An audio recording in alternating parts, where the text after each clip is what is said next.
شیطان بعض لوگوں کے ذہنوں میں یہ وسوسہ ڈالتا ہے کہ میں تو دین کے قریب ہو رہا ہوں، اللہ کے قریب ہو رہا ہوں، اور مجھ پر آزمائشیں کیوں آ رہی ہیں؟ سنو سبحان اللہ، اللہ کے حبیب علیہ الصلوۃ والسلام کی کیا شان ہے۔ اعلیٰ حضرت ایسے ہی نہیں کہتے کہ میں نثار تیرے کلام پر، ملی یوں تو کس کو زبان نہیں، وہ سخن ہے جس میں سخن نہ ہو، وہ بیان ہے جس کا بیان نہیں۔ میرے آقا نے کم و بیش 1450 سال پہلے یہ مسئلہ سالو کر دیا۔ حضرت سیدنا سعد بن ابو وقاص رضی اللہ تعالیٰ عنہ فرماتے ہیں کہ میں نے عرض کی یا رسول اللہ صلی اللہ تعالیٰ علیہ وسلم، سب سے زیادہ مصیبتیں کن لوگوں پر ہیں؟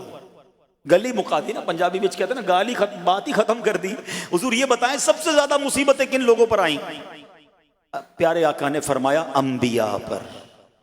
اللہ اکبر، اللہ کے سب سے قریب تو انبیاء ہیں نا، انبیاء پر، پھر ان لوگوں کے بعد جو لوگ بہتر ہیں، پھر ان کے بعد جو بہتر ہیں۔ سنو اب اگلا جملہ، بندے کو اپنی دینداری کے اعتبار سے مصیبت میں مبتلا کیا جاتا ہے۔ اگر وہ دین میں سخت ہوتا ہے اس کی آزمائش بھی سخت ہوتی ہے، اگر وہ دین میں کمزور ہوتا ہے تو اللہ عز و جل اس کی دینداری کے مطابق اسے آزماتا ہے۔ بندہ مصیبت میں مبتلا ہوتا رہتا ہے یہاں تک کہ اس کے دنیا میں ہی اس کے سارے گناہ بخش دیے جاتے ہیں۔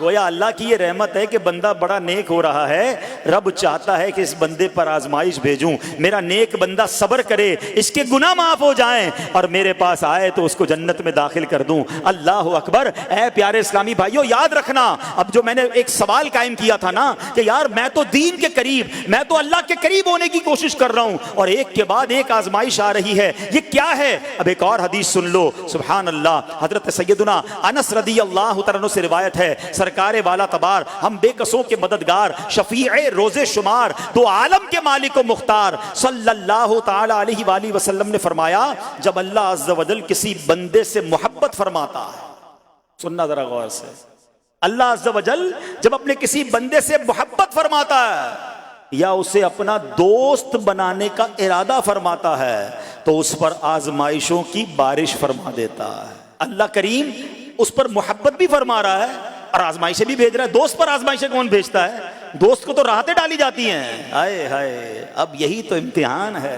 یہی تو چیک ہے۔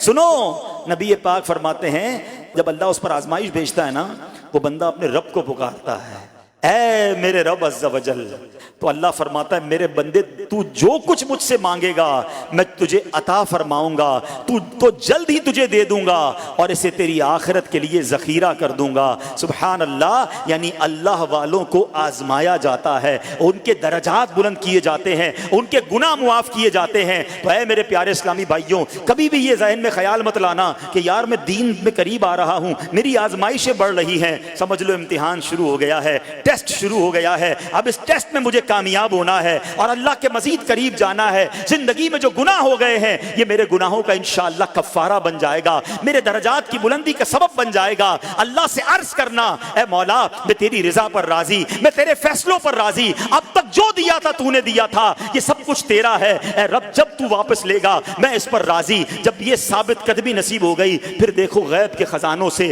کیسا آپ کے دل پر سکینہ اترے گا، پھر کیسا آپ پر رحمتوں کا نزول ہوگا۔ تو اے میرے پیارے اسلامی بھائیوں، مصیبتیں آ چکی اور آنے بھی والی ہیں، پہلے ذہنی طور پر تیار رہنا مگر صبر کرنا۔ یہ چند دنوں کی، چند گھنٹوں کی، چند لمحوں کی مصیبت ہے مگر یہ تمہارے درجات کو بلند کر دے گی۔ رب کریم صبر کرنے والوں کو پسند فرماتا ہے۔